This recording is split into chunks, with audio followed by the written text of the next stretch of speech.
और आइए अब बात करते हैं आपकी हेल्थ की और अब आपको दिखाते हैं आप कोण आसन किस तरह से करें। आसन 1, कोण आसन 1 यानी कि एल्बो प्लैंक जिसे हम कहते हैं। तो कैसे करना है, अपने दोनों एल्बोज पे आएंगे, अपने दोनों पंजों को इन करेंगे, टोज इन करेंगे, अपने बटक्स को उठाएंगे। हाँ, अब इसमें ध्यान रखेंगे, अपने कोहनी को थोड़ा सा आगे लेंगे। आपका जो कंधा है और जो कोहनी है वो एक 90 डिग्री पोजीशन में होनी चाहिए। ये नहीं कि आपके कंधे ऐसे जा रहे हैं, ऐसे नहीं जाएंगे, इस पोजीशन पे रहेंगे। और आपके जो बटक्स हैं वो बिल्कुल सीधे रहेंगे, ये नीचे नहीं जाने चाहिए। अगर आप ऐसे करेंगे तो कमर में दर्द आएगा। तो हमें क्या करना है, अपने पेट को एंगेज करना है और एक सीधी लाइन में आना है। अब हो सकता है शुरुआत में आप इस पोस्चर को नहीं कर पाएँ, तो जो बिगिनर्स हैं वो किस तरीके से करेंगे, अपने घुटनों को ज़मीन पे रख देंगे, बाकी पोजीशन को ऐसे मेंटेन रखेंगे, कंधे पीछे करेंगे इस पोजीशन में, लाइक दिस।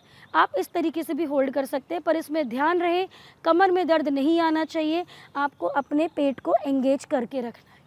सो इससे क्या होगा, आपकी कोर की भी मांसपेशियां सही हो रही हैं और जो हमारी साइड की जो कोर मसल्स होती हैं उसमें मजबूती आती है। तो इस आसन को भी आप जितनी देर होल्ड कर सकते हैं, कम से कम 1 मिनट तक होल्ड करने की कोशिश करेंगे। धीरे से वापस आएंगे, रिलैक्स करेंगे मकर आसन में, सांस भरेंगे, सांस छोड़ेंगे, सांस भरेंगे, सांस छोड़ेंगे।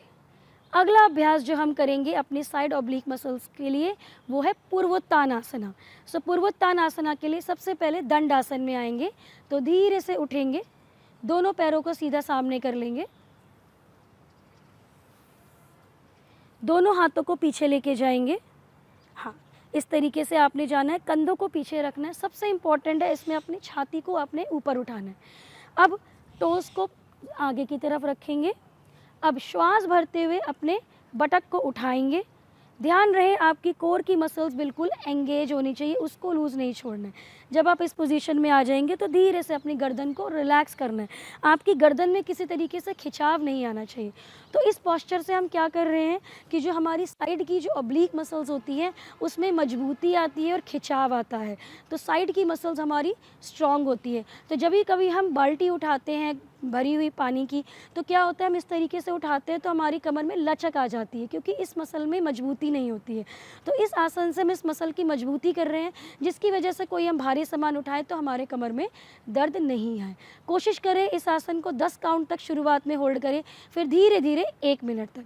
धीरे से वापस आएंगे और शशांक आसन में रिलैक्स करेंगे।